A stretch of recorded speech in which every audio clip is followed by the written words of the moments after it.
think that country is an existential threat to America? Not really, but is it fun to watch Ted Cruz squirm? Absolutely. And Ted Cruz is a master deflector.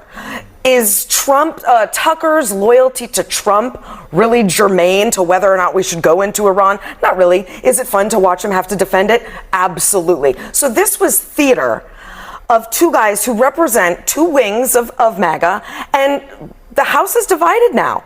It feels a little bit like MAGA's getting divorced. These people feel very strongly on this particular issue. They're united around Trump's domestic agenda. On this one thing, they're very, very divided. Scott, I heard the from you. The polling on this is quite clear. But will supporters still support Trump if he chooses action? Of course they will. I mean, the polling on this, we've explored it on CNN this week, is quite clear.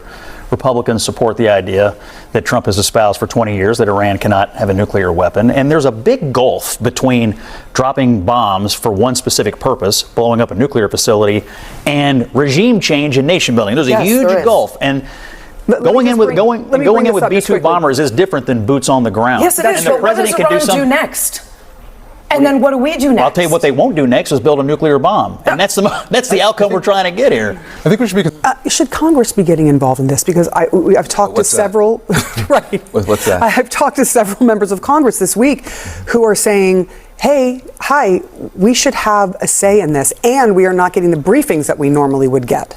Yeah, I think the process does matter here, and I think there's a lot of smart people in Congress who can answer all of Tucker's questions and all of Senator Cruz's questions who are not being engaged.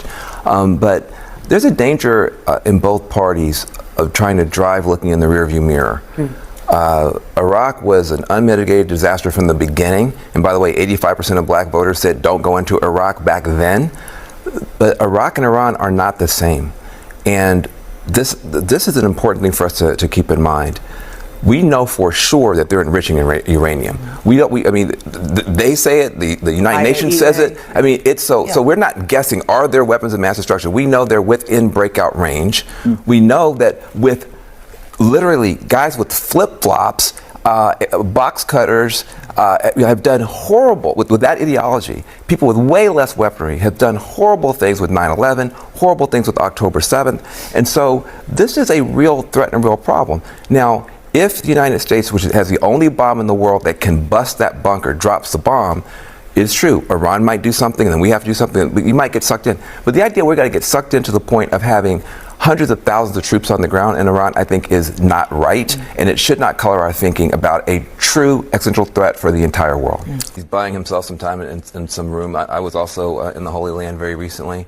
I think progressives underestimate how dangerous Iran is. Iran is not a normal country. Normal countries don't blind women because they showed some hair. They don't empower little gangs and proxies to surround a country and fire rockets and rape people. So Iran, the two things are clear.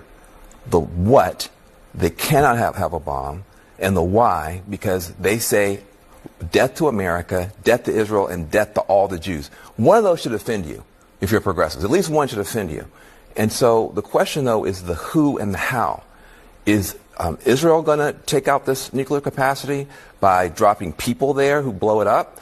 Or is America going to take it out by dropping a bomb that blows it up? But the what and the why are clear, and I think progressives should get on board with that. We cannot have a nuclear-armed Iran. I was in the region. You were in the region. This is a very dangerous power that cannot get a nuclear weapon.